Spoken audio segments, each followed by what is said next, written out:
Good morning. Goeiemôre. This morning it's all about money, money, money. It's so funny in a rich man's world. Wie het dit gesing? Who sang that? Abba. Oh, is it ABBA? Okay. So it shows how old you are, basically. Yes. All right, that's good. It's good. The reason why we have this chat about money this morning is I see a lot of new people arriving with zero money, so much, nothing. And I do feel for you. Really, I do feel for you. But guys, I think that's placing a strain on everything, on you, on the people around you. Yeah, it's quite important. And I think what we should talk about this morning is what does it cost to come to New Zealand? I'm not going to talk about immigration costs. They all differ from between different companies. That differs. I'm not going to talk about airplane tickets because that differs about how many people you are, where you're flying to. I'm not going to talk about bringing your dogs and cats. That's a different price at its own. I'm going to talk, you are in New Zealand, you're standing on Auckland Airport. What's the cost from there going forward? All right. I've had a nice chat this week with Trevor Roo. He's one of the guys that does rentals. Car rentals. Car rentals, yeah. He does car rentals for South Africans arriving here. So it's longer term rentals. You can rent up to a few months, probably a year from him. But the main, what came out of our discussion was the fact that people arrive here and buy extremely cheap cars. In the past, this wasn't a bad thing. Now these cars doesn't last. 5 years ago, people bought cars for $5,000. Now they still keep on buying cars for $5,000. And as you can think, a car that was $5,000 5 years ago and the car that's $5,000 now is two different things. So then they drive this car for a few months. The car goes boom, and they're stuck with the car.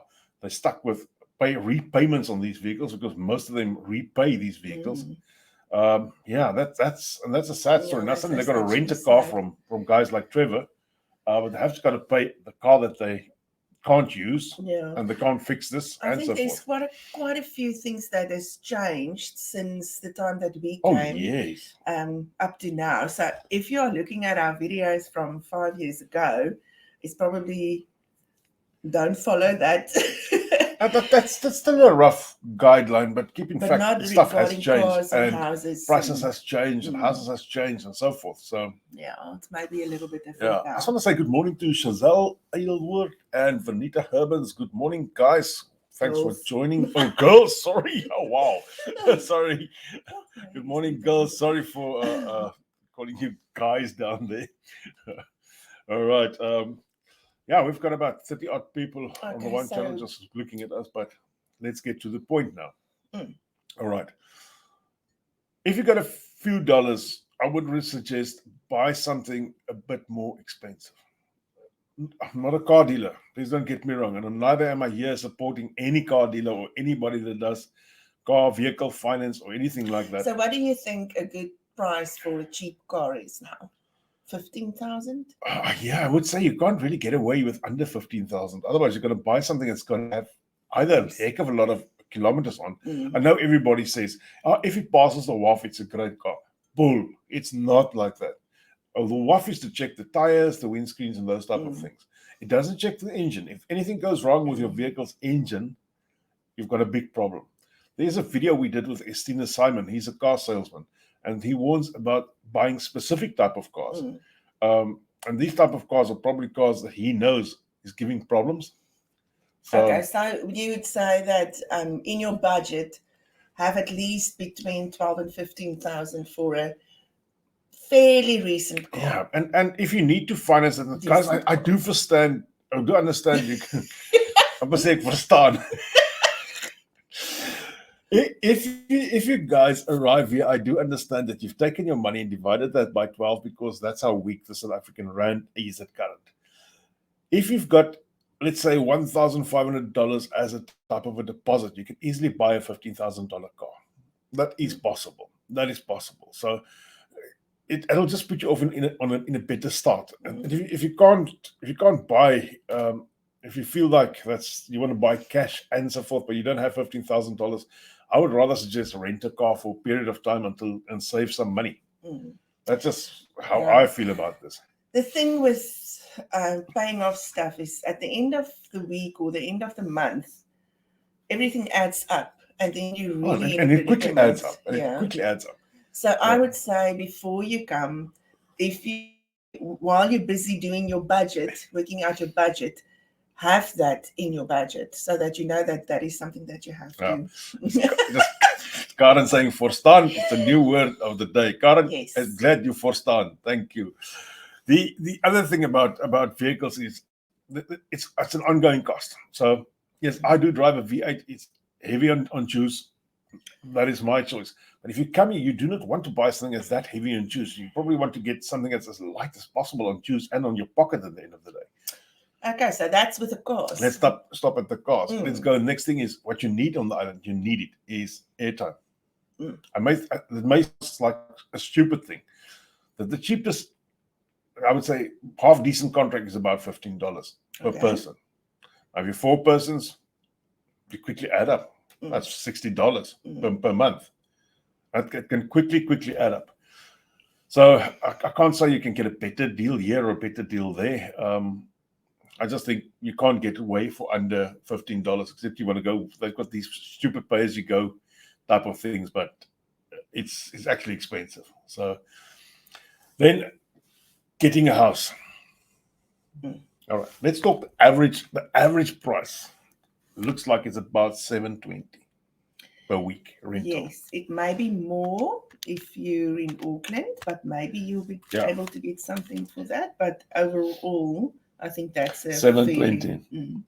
Now, $720 means that's the rental per week, and you got to give 6 weeks upfront. 4 weeks is for your bond, and 2 weeks is upfront for the first 2 weeks. That comes down to $4,320. It's a heck of a lot of money. Times that by 12. Sorry, I'm using a calculator. That's over 50,000 rand if you're still in South Africa. Keep this in mind. Okay, so that also needs to be in your budget. It also needs to be in your pocket, actually, when you arrive here. Yes. So if you are only arriving with $2,000, I know a few people who has done it. I know a few people who's tried to do it. It's going to be a heck of a struggle. Yes. The reason why you are here this morning. Let's talk about food. I just want to say something else about the houses. Okay. And remember, when you get here, you still have to live somewhere while you are securing a rental if you haven't secured a rental from South Africa. So that is also extra cost if you live in Airbnb for a while or you rent a room for a while. Some people are lucky that the boss pays for the first 6 months in a motel somewhere. Not really, it's not everybody. No. It's not and don't think you got to expect that from the boss. No. Not everybody is that great. Yeah. So just keep that in mind as well. And then talking about grocery shopping, I remember when we came 5 years ago, that first grocery. I basically gave it 10,000 rand. Yes. We did we nearly did everything. Yeah. Let's take you go shopping often. How much would you take to stock your cupboards from having nothing? What do you think? Nowadays, I'm scared to say it is really so expensive. The prices went up so much. We pay almost $150 extra a week now. Okay, extra. Okay. For what than what we did when we arrived. Really got more expensive. And the week that you have to go and buy all your laundry detergents and your cleaning stuff and that, it's even worse. I sometimes come home and then I only bought the cleaning stuff and a little bit of eggs and milk, not even meat. And it's over $350. No, woman, you must buy more meat. So things really got more expensive. And I'm not buying luxuries. That's not wine and beer and whatever else. It's only the normal stuff that you need. If I have $2,500 in my hand and I've got nothing in my cupboards, I'm arriving in, can I do that? Yes. Will $2,000 do that? Yes, Will $1,500 do that? I think so. Would you go less than $1,500? You can probably look. Your first grocery shopping will be like oil and spices and all that stuff that you need to just have in your cupboard, your tomato sauce and Yeah. your mayonnaise and all that kinds of stuff. You can probably fill your pantry with $1,000 or $1,500, For the but start that off. is not including food. That is just your pantry stuff. I'm not Okay. talking vegetables. I'm not talking. I want to eat. Okay, if you want to I eat, sent you to the shop tonight. I want to eat tomorrow, but I want all the pantry stuff and I want food, let's say, for at least 2 weeks. I think you can do $2 it grand. with $1,500.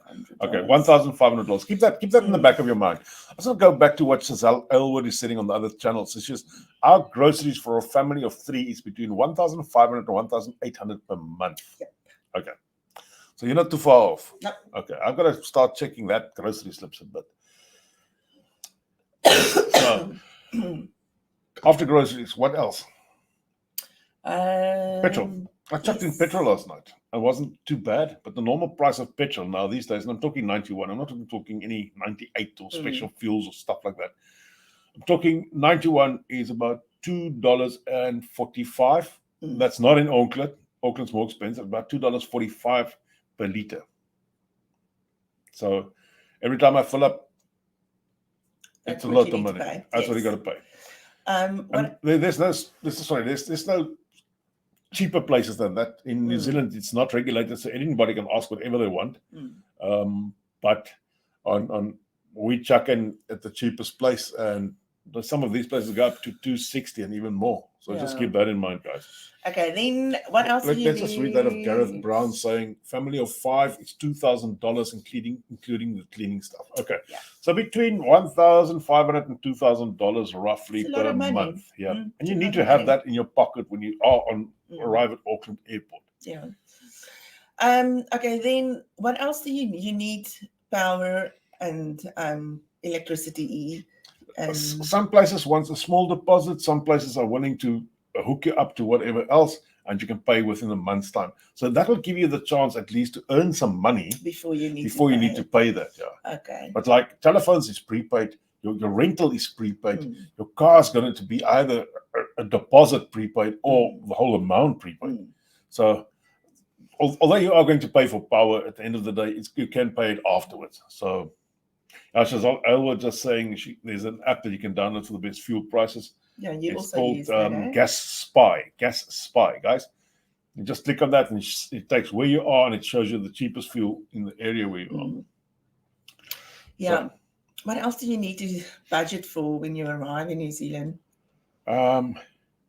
Except the fuel, except the cars.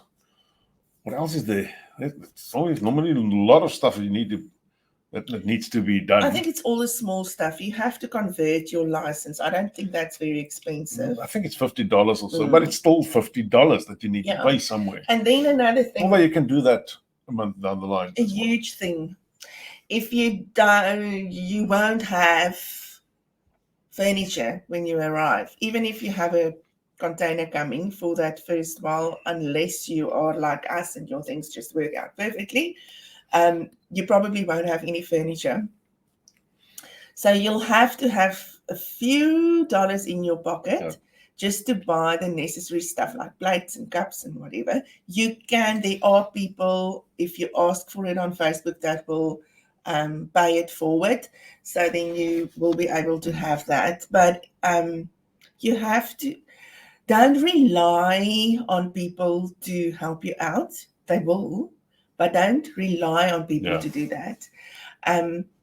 So you will need a few dollars for that. And if you're not bringing your container with your furniture over, then you'll obviously need to have quite a few dollars in your bank account just to set your house up. That's a fact. And even if you get a lot of stuff from people, they're not going to give you everything. No. You'll still need to buy the odd television or lounge suite or stuff like that. Even if you buy it on Trade Me or on Facebook Marketplace, it's still going to cost you some money. So Someone's also saying clothes for school. That's Gareth Brown. I want to give him credit for that. Thanks, Gareth, because we don't have kids. We don't keep on forgetting about that. Yes, and I've heard that the clothes are really expensive. Yeah, I've heard it's expensive. I don't know how much, but I know that it's quite expensive. Yeah. And Karen Blau saying there's a grocer app which is very handy called Grocer. Yeah, then you can see which one. I don't do that just because I don't want to drive around. If you shop online, it's a different story. But I sometimes, if I see that Countdown has got a special, New World has sometimes got a really good special, then I'll buy my bulk stuff at Back and Save, and then I'll go to New World just to buy whatever's on special. The New World's sometimes got stuff that the other shops don't. So if you're looking for something special, then you'll find it there. Yeah. As Vanita, I've been just asking how much would you need to carry yourself and your family for 3 months? And I think the reason why she's saying for 3 months is normally only one of the two people arriving on shore has got a job. So the other person still needs to find a job, but they normally tend to stay home and they tend to try and settle the kids in a bit. Which makes perfect sense. It makes perfect sense just to do that. But in that period of time, there's only one salary coming in, and lots of people are relying back on South African money. Yes, I would suggest under 150 to 200,000 rand. Under that, guys, you're going to struggle. I'm being quite frank. Yeah. I'm not trying to scare you off for not coming to New Zealand. Really, that's the last thing. The thing is, you don't want to come here and struggle so much that you go back in the first 2 or 3 months. Yeah. I've seen that again this week. The other problem, those people are normally so broke they don't even have money to buy tickets to go back. Yeah. So you have to prepare yourself. I mean, if you're alone, if it's only you or you and your wife, you can probably try and survive for a few months. And just struggle through it. But if you've got kids, you really don't want to put them through that. And the second you buy a car, I don't know who said it here, but somebody just said about short-term insurance. Second you buy your vehicle, you're going to have some insurance in place. It's not a must in this country. But if your car, if you're in an accident and you're at fault, mate, you don't have insurance, it's going to be a long story. Yeah, you want to have insurance. Yeah, you want to have insurance. And it's not that expensive, but it's got to cost about another $800, $700 per year. Yeah. So Karen's saying it's about $500 per child to get a new school uniform for winter. Okay, so you've got 3 kids, it's about $1,500. Yeah, so keep that in mind as well. And then also, if you've got kids in preschool, I know preschool fees are quite expensive. That's what Chantal also said. Preschool is really expensive. In some areas, the schools don't have school uniforms, which helps. Yeah, I think that's, it's not in the bigger areas. Yeah. But just do your homework with regards to preschools. I don't know the prices offhand, but just do your homework with regards to that. And I know that after school is also really expensive. And when it's school holidays, to pay someone to look after your kids during the school holidays, that is really expensive. So it's all stuff that you just have to keep in mind. It's not to put you off. You will make it. I'm sure you'll make it. But just have that in the back of your mind that it's probably not going to be that easy. And if you arrive with no money, it's terrible to be hungry for 2 to 3 weeks until the first paycheck comes through. Gareth Brown saying preschool $200 per week. Is that per child? It's probably per child, yes. Sure, that is expensive. It is. I've heard it. It's very expensive. Home-based childcare, $150 per week for one child. $180. I'm sorry, $180. Okay, so then the 200 makes sense. So that's per child. So just keep that in mind as well. I know that between 3 and, I don't know, there's a specific age where they get free schooling for a few hours, but I'm not sure when that is. There's some questions popping up. How to budget for medicals and doctors. You got to go to the doctors to get registered, and that's going to cost you, I don't know, $80 I think we or something paid like 80. It might be more now. I don't know now. I don't know what that cost is. That's just to get registered, and then every time you visit the doctor, for us, it's now about $51 and about $5. But presumably the $5 for prescriptions are falling away soon. That's what I've heard. So you still got to pay the $51 for your doctor per to time. see your doctor. Yes. So if you have that in your budget, I would say have $200 per person in your budget just for that. that's for the startup, and if you are going to get sick, yeah. Okay, there the answer is 20 hours free for preschool kids from 3 years and up. All right, Gareth, so you get 20 hours free from 3 years and up. So under 20, you got to pay the $200. And I wonder if the kid stays there for 40 hours, how much is the extra then? Yeah, well, you'll have to pay for the Yeah, extra. you've got to pay for the extra, yeah. It's something you just have to find out. And the reason behind this is they're trying to encourage parents or the mums to stay at home to look after the kids for a period of time. So I know they encourage it. they try but to, it's yeah. not always So another possible. $6 per hour extra then okay. after that. Okay. So if you $20 hours, 20 extra hours at $6, it's $120 extra. So it adds up. It adds up. It adds up. So it is expensive to have them in preschool, but I mean it's something that you just have to do. Just Benita's saying $100 for stationery per kid per year as well. So that's all startup costs. Stuff that you don't think about, eh? So it's all. So all of these will come out of your pocket somewhere on one or another way. Yeah. What we always say is whatever you have what your budget is in your mind, double that. Okay, actually triple that. Yeah, but if we had 150,000 as a budget. Was it dollars? No, we had. We had 300,000 rand or something. Yeah, something like that. Yeah, I can't even remember now. Which is not a lot. And we went through that like crazy. You just fly through it. Yeah. So we were saying after that we should have doubled our budget. We didn't have the money. And the thing is, we've been able to. We brought a container full of furniture, which arrived the day that we moved into our house. So we didn't have that extra expense of buying furniture. We had the discussion last night with regards to should you bring a container or not, and I still kind of feel that if you have decent furniture, it is worth bringing a container. I heard that. I think someone said it's about $100,000 now to bring a container. A 20-foot container, and if you don't fill it up, they'll add other people. Then it'll cost you less at the end of the day. $100,000. No, 100,000 rand. Rand, yeah. It's $10,000, and I'm telling you, if you want to buy decent furniture, I'm not talking if you are happy to buy from the op shop for a while. If you want to buy decent furniture, you won't be able to set up house with $10,000. If you are happy to buy from the op shop and year by year just add some new stuff to your house, then you will be able to do it. Yeah, depending on who you are and what you want. Can I answer this question quickly? Is there medical aid cover? Do you qualify for medical aid? The rules in New Zealand says if you have got a visa that is longer than 2 years, you can get free government medical. To get your own medical aid, or what we call down here health cover, health insurance, that'll cost you about $350 for a family of 3 to 4 people. It is doable, but it's probably not needed right up from day one. So and it's one of the things that you really don't you can postpone a bit. About. Yes. So you will get medical help for free. If I'm going to pop a question on, and I want you to say yes or no. I don't know. Is $100,000 enough per year for a family of 4 to survive? I don't know. Make a quick sum there.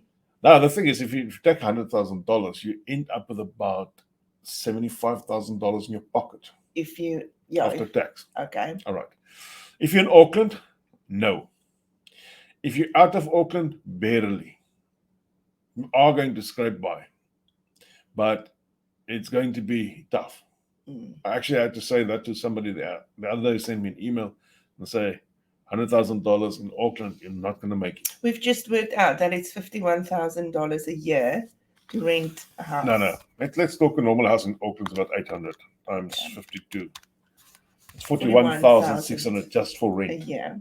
Just for rent. And we've worked out that your food will probably be around $400, $500 a week. Okay, let's go for less. $400 times 52 equals. Food and rent, $62,400. Then you haven't bought electricity, you haven't bought a car, you haven't repaid anything. And you haven't filled up You haven't paid your school stuff. So if you're earning 100,000, 75,000 roughly is left over, it leaves you with $13,000 to do everything else. Everything else. Yeah. So just yeah. Okay.